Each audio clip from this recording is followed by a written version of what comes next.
자, 오늘 하나님 말씀 마태복음 3장 1절에서 2절까지 말씀입니다. 그때 세례 요한이 이르러 유대 광야에 전파하여 가로되 회개하라 천국이 가까웠느니라 하였으니, 오늘 마태복음 3장 1절과 2절 말씀을 통해서 하나님께서 요구하시는 회개는 이란 제목으로 같이 은혜를 나누고자 합니다. 지난 시간에도 제가 잠깐 말씀드렸지만은 이 회개는 예수 믿는 자들, 그리스도인과 불가분의 관계가 있는 단어가 이 회개인 것입니다. 그러나 그리스도인들이 회개를 자주 언급하면서도 회개가 삶으로 연결되지 못하는 경우가 너무 많습니다. 그것은 회개에 대하여 잘못 이해하고 있기 때문에 그러한 것입니다. 우리가 회개를 이해하기 위해서는 먼저 회개와 자복이라는 그 단어의 차이를 우리가 먼저 이해하는 것이 중요합니다. 자복이라는 것은 헬라어로 엑소몰로게오라는 단어를 씁니다. 이 단어의 의미는 세 가지 의미를 가지고 있는데, 첫 번째는 고백하다라는 의미인 것입니다. 제가 이러한 잘못을 범했습니다 라고 인정한다면 이것이 고백이죠. 두 번째는 동의하다라는 의미를 가지고 있습니다. 저를 향해 지적하신 제 잘못들을 제가 인정합니다 라고 하면 이것은 동의인 것이죠. 세 번째는 약속하다라는 뜻을 가지고 있습니다. 앞으로는 잘못을 범치 않고 바르게 살겠습니다 라고 이렇게 한다면은 이것은 약속인 것이죠. 근데 이 세 가지의 공통점은 고백이든 동의든 약속이든 모두 다 입으로 말하는 것입니다. 예수님 당시에도 마가복음 1장 5절 말씀 보면은 온 유대 지방과 예루살렘 사람이 다 나아가 자기 죄를 자복하고 요단강에서 그에게 세례를 받더라. 자복했다고 표현하고 있습니다. 사도행전 19장 18절 역시 믿는 사람들이 많이 와서 자복하여 행한 일을 고하며 이렇게 고백한 것이죠. 로마서 14장 11절도 기록되었으되 주께서 가라사대 내가 살았노니 모든 무릎이 내게 꿇을 것이요 모든 혀가 하나님께 자백하리라 하였느니라 고백한다는 거예요. 이에 반해 회개는 헬라어로 메타노이아라는 단어를 쓰고 있는데 아예 돌아서거나 길을 바꾼다는 의미를 가지고 있습니다. 자신의 방향을 180도 돌아서는 것이죠. 그래서 회개는 움켜쥐고 있는 것을 놓아 버리는 것을 의미하는 것입니다. 따라서 회개는 철저하게 행동으로 이어지는 것입니다. 자복과 회개의 관계를 우리가 말한다면은 자복은 회개의 시작이라 할 수가 있고, 자복한 것을 행동으로 드러내는 것, 이것이 회개인 것입니다. 많은 사람들이 자신이 죄인이라는 사실을 동의하지만은 죄의 삶에서 벗어나고 싶은 생각을 별로 하지 않습니다. 다시 말해 자기 자신이 죄인임을 자복하지만은 진정한 회개의 마음을 갖고 있지 않는 경우가 너무 많다는 거예요. 그러면은 하나님이 참으로 원하시는 회개가 무엇인가? 오늘 세 가지로 한번 살펴보도록 하겠습니다.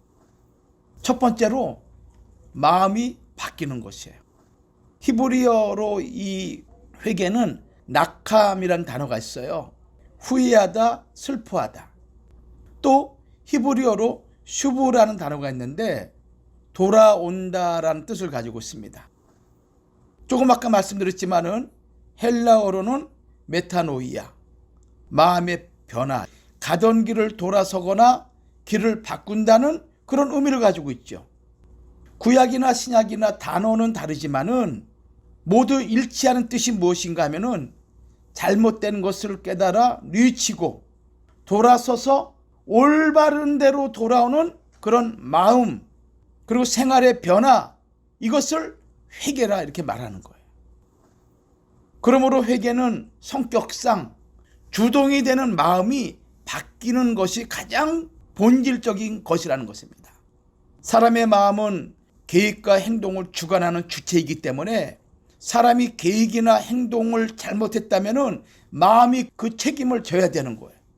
그러므로 잘못했다면 마음이 책임을 지고 마음부터 통회하고 바르게 바꾸는 것, 이것이 회개의 시작점이라는 거예요.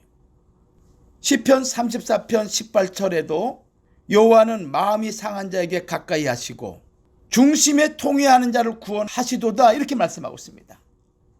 시편 51편 17절에는 하나님의 구하시는 제사는 상한 심령이라 하나님이여 상하고 통회하는 마음을 주께서 멸시치 아니하시리이다. 하나님이 구하시는 제사가 있어요. 우리의 상한 심령이라는 거예요.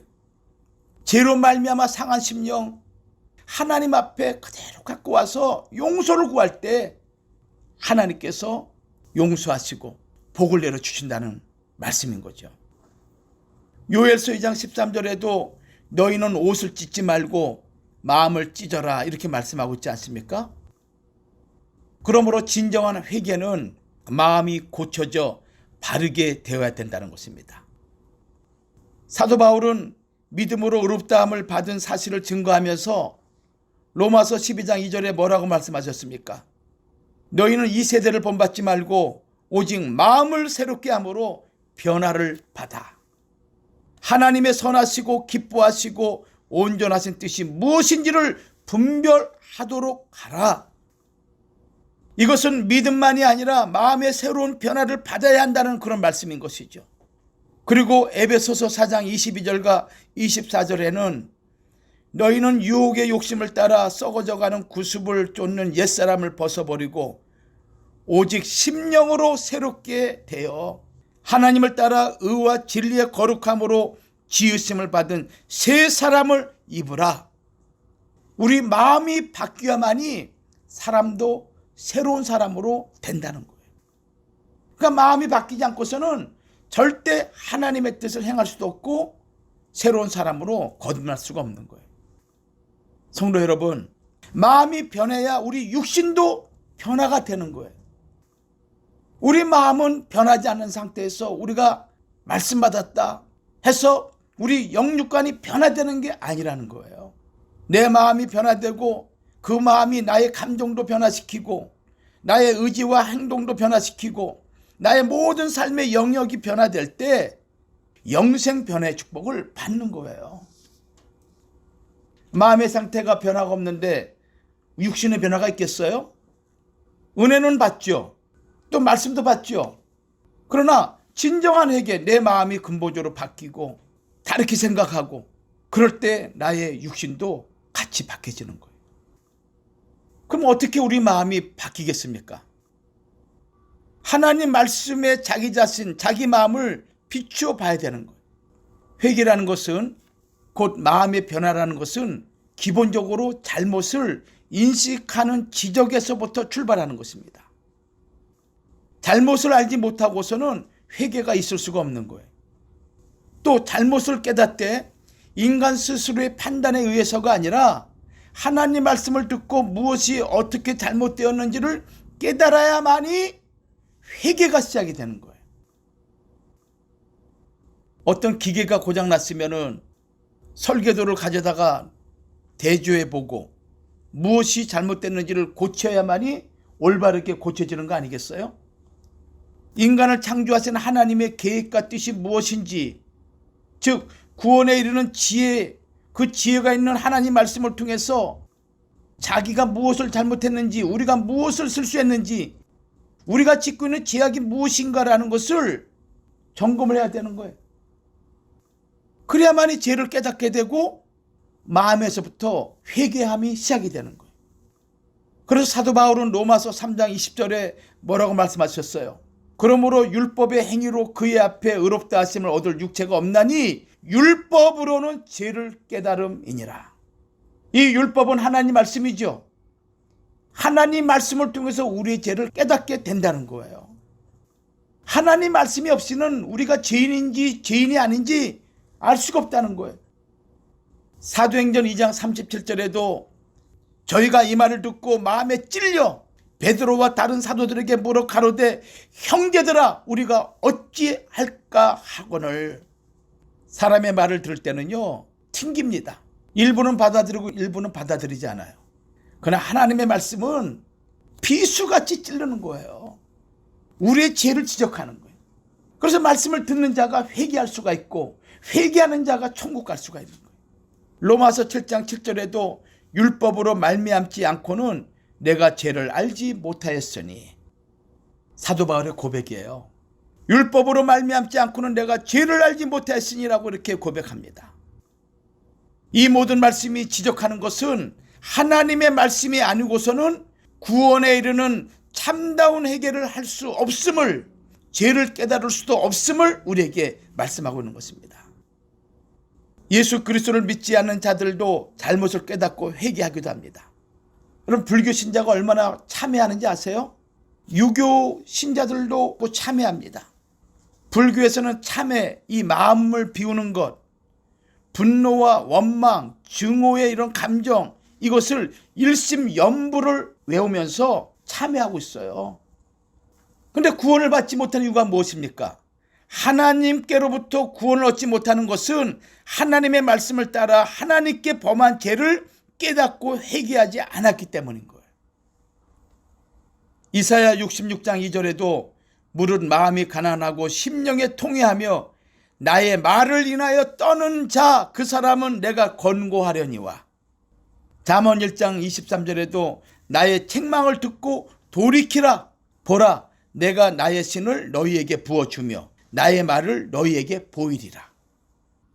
계시록 1장 3절에 이 예언의 말씀을 읽는 자와 듣는 자들과 그 가운데 기록한 것을 지키는 자들이 복이 있나니 때가 가까움이라, 이렇게 말씀하셨어요. 그리고 이어서 2장과 3장에 종말 때 지상에 존재하는 교회들에게 심판주 되시는 예수님께서 말씀하신 것입니다. 그런데 이 7교회는 장차 종말의 이 땅에 존재하는 모든 교회들의 모습을 7교회로 말씀하고 있는데, 이 7교회 가운데에서 5교회를 주님이 책망하시고 뭐라고 말씀하신지 아세요? 회개하라. 귀 있는 자는 성령이 교회들에게 하시는 말씀을 들을지어다 라고 하셨으면서 회개하라고 권고하고 있는 거예요. 주의 재림과 대환란과 회개가 밀접한 관계가 있다는 것을 말씀하고 있어요. 즉 회개는 주의 말씀이 귀에 들리는 자만이 회개할 수 있다는 것을 말씀하고 있는 것입니다. 사실 교회 안에 회개할 사람이 너무나 많아요. 두 번째 대지, 감정이 새로워져야 됩니다. 자, 회개의 첫 번째 단계는 뭡니까? 하나님 말씀을 통해서 내 마음이 깨달음이 있어야 돼요. 그러면 두 번째 단계가 뭐냐면은 감정이 새로워져야 된다는 거예요. 말씀을 통해서 죄를 깨닫게 되면 그 다음 단계는 감정이 새로워진다는 것입니다. 인간의 마음은 깨닫는 지식을 가지는 동시에 감정이 있는 곳입니다. 깨달음은 감정을 일으키게 되죠. 마음이 뜨거워지든지 차가워지든지, 내가 어떤 얘기를 듣는 순간 마음이 뜨겁게 격동하기도 합니다. 열정이 생기기도 합니다. 또 다른 소리를 들을 경우에 차갑게 되고 냉랭하게 되고 우리의 감정이 변하는 거예요. 하나님께 범한 죄가 무엇인지 절실히 깨달을 때 자연히 감정이 따르게 되는 거예요. 그렇기 때문에 하나님은 성경에서 회개의 감정을 요구하고 계십니다. 에스겔 36장 32절 말씀 보세요. 이스라엘 족속아 너희 행위로 인하여 부끄러워하고 한탄할지어다. 부끄러움이라는 감정을 하나님이 요구하고 있는 거예요. 예수님께서도 마태복음 5장 4절에 애통하는 자는 복이 있나니라고 말씀하고 있습니다. 슬픈 감정이야. 우는 자는 복이 있나니 누가복음 6장 21절에 말씀하고 있어요. 감정의 표현이죠. 자기 죄를, 자기 잘못을, 자기 허물을 하나님 앞에 내어놓고 통곡하며 눈물 짓고 기도할 때 모든 죄악을 용서해 주신다는 거예요. 죄에 대한, 회개에 대한 감정이 제대로 없다는 것은 죄를 제대로 깨닫지 못하기 때문에 그러한 것입니다. 그러므로 죄의 실상을 바로 깨닫도록 하는 것, 이것이 대단히 중요한 거예요. 내가 죄인이라는 거 하나님 말씀에 비추어 봐야만이 내가 죄인이라는 걸 알 수가 있어요. 성경을 보면은 회개한 사람들의 특징은 한결같이 울며 통에 자복하는 사람들이었습니다. 다윗 왕이 밧세바를 범하고 난 이후에 얼마나 통에 자복했습니까? 그 침상이 눈물에 젖도록 하나님 앞에 눈물로 통해자 보겠습니다. 히스기야 왕은 또 어땠습니까? 이사야 38장 5절 말씀 보면은 내 기도를 들었고 내 눈물을 보았다. 하나님이 히스기야 왕의 통에 자복하는 그 기도의 눈물을 봤다는 거예요. 이사야 38장 3절에는 심히 통곡했다라고 기록되어 있는 거예요. 자기 죄악과 하나님의 뜻대로 살지 못한 것에 대한 아픔을 가지고 울며 기도한 것입니다. 죄가 없으신 예수님도 육체로 세상에 계실 때 히브리 5장 7절 말씀 보면은 심한 통곡과 눈물로 간구와 소원을 올렸다고 말씀하고 있어요. 하물며 죄 많은 인간, 예수님의 대속의 은혜로 구원받은 사람들이 감정과 눈물이 없어서는 되겠는가? 예수님이 오셔서 성도들을 천국으로 인도하실 때 모든 눈물을 씻어 주실 것이라고 계시록 7장 17절과 21장 4절 두 번이나 반복해서 말씀하고 있습니다. 계시록 7장 17절 보면은 이는 보좌 가운데 계신 어린 양이 저희의 목자가 되사 생명수 샘으로 인도하시고 하나님께서 저희 눈에서 모든 눈물을 씻어 주실 것임이러라.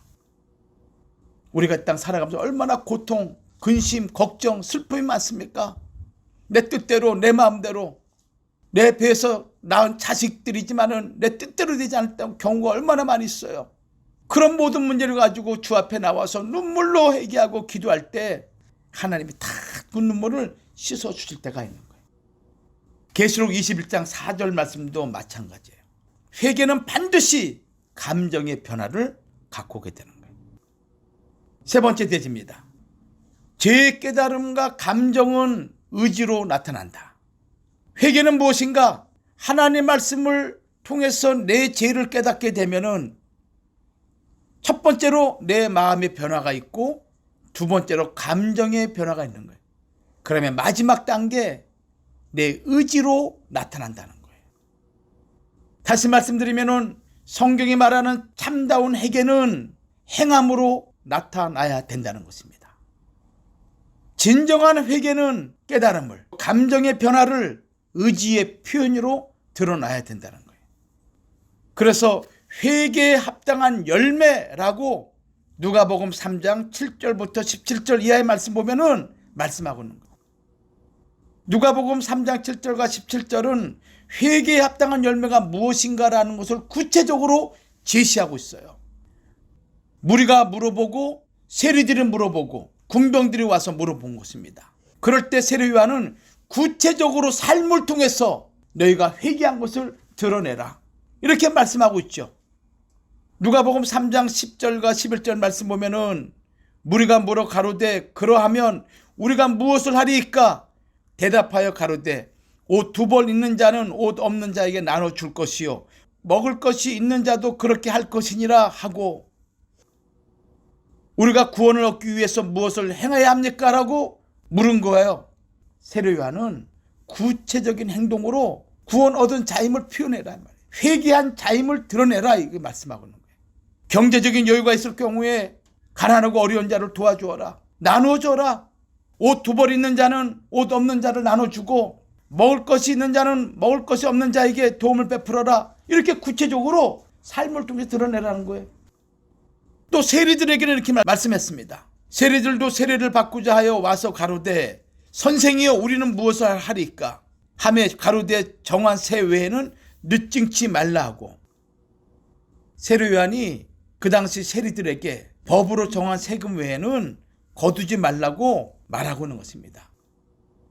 그 당시 대다수의 세리들이 법에서 정한 이상으로 세금을 걷어서 백성들이 피눈물을 흘리는 그런 시대였습니다. 이 말씀 무슨 말씀입니까? 남의 재산을 부당하게 탈취하지 말라는 뜻이에요. 자기 직책을 이용해서 남의 재산을 더 이상 부당하게 탈취하지 말라는 말씀을 하고 있는 거예요. 군인들에게는 뭐라고 말씀하고 있습니까? 가로되 사람에게 강포하지 말며 무소하지 말고 받는 요를 족한 줄 알라 하니라. 군인들에게는 강탈하지 말라. 협박하지 말라는 것이죠. 거짓으로 고발하지 말라는 것입니다. 중상모략하지 말라는 거예요. 압력을 행사해서 남을 핍박하지 말라는 거예요. 폭력을 행하지 말라는 거예요. 이 세 가지의 종류의 사람들 통해서 우리에게 하시는 말씀이 무엇입니까? 참다운 회개는 입으로만 끝나는 것이 아니라 내 감정의 변화가 있어야 되고 궁극적으로 내 삶이 완전히 바뀌게 된다는 거예요. 이게 회개인 것입니다. 회개는 반드시 행동으로 삶으로 드러나야만이 그것이 진정한 회개다. 이것을 잊지 마십시오. 그 회개는 하나님을 사랑하고 두 번째는 내 이웃을 내 몸과 같이 사랑하는 것으로 드러나는 거예요. 오늘 우리 교회가 초대교회 같은 그런 교회가 되기를 원하신다면 여러분들이 그런 삶을 살아야 되는 거예요. 내 삶이 바뀌게 되는 거예요. 내 생각이 바뀌게 되는 거예요. 나의 감정도 바뀌게 되는 거예요. 마음이 바뀌는 진정한 구원에 이르는 회개는 지식과 감정만이 아니라 의지까지 바뀌어질 때 열매를 맺는 회개가 된다. 이 사실을 여러분들 잊지 마십시오. 결론 맺겠습니다. 창세기 5장 21절과 24절 말씀 보면은 죽지 않고 영육간에 변화한 인물이 나오죠. 에녹입니다. 이 에녹이 하나님과 동행한 실천적인 삶의 동기가 무엇인가? 히브리 11장 5절에는 저는 옮기우기 전에 하나님을 기쁘시게 하는 자라 증거를 받았다고 했습니다. 그 시작점이 무엇인지 아시겠습니까? 그의 아들 무드셀라를 낳고 난 이후부터 그는 하나님과 동행했고 결국은 하나님께서 이 땅에서 하늘로 옮기우는 최상의 축복을 받은 인물이 에녹인 것입니다. 하나님의 심판이 임박했다는 계시를 받고 그 이름을 아들에게 주어지는 순간부터 회개의 삶을 살아간 거예요. 무드셀라를 낳는 순간, 무드셀라는 저가 죽으면 심판이 온다는 이름이잖아요. 저가 죽으면은, 무드셀라가 죽으면은 종말이 온다는 이름인 거예요. 그 무드셀라를 낳고 난 다음에 에녹은 지금까지 하나님과 동행하지 못했던 것을 철저하게 회개하고 그리고 동행한 거예요. 그래서 궁극적으로 영육간에 죽지 않는 변화의 축복을 받았다면은, 그 축복이 회개로부터 시작됐다면은 오늘 저나 여러분 모두가 영육간에 죽지 않고 변화되기를 원하고 있는 거 아니겠습니까? 그러면은 진정한 회개를 우리가 해야 되는 거예요. 에녹의 회개의 삶이 말씀을 통해 깨닫고 아들을 보는 순간마다 감정으로 느끼고 그리고 결단하는 것으로 말미암아 하나님과 동행하고 결국 승천한 것이죠. 하나님과 동행, 이것이 회개의 열매인 것입니다. 바로옵기는 오늘 이 순간 우리도 하나님과 동행하시는 삶의 모습을 여러분 보여주시기를 주의 이름으로 축원합니다. 회개하지 않으면 하나님과 동행이란 단어 다 무의미한 것입니다. 동행하지 않은 것입니다. 다시 말씀드려요. 회개는 말씀을 통해서 깨닫고 내 감정이 변화되고 내 의지가 변화되는 거예요. 그게 참다운 회개라는 것을 아시고 이 사순절 기간 여러분들 진정한 회개를 통해서 예수님의 발자취를 쫓아 부활의 아침을 맞이하는 놀라운 축복의 기간이 되기를 주의 이름으로 축복합니다.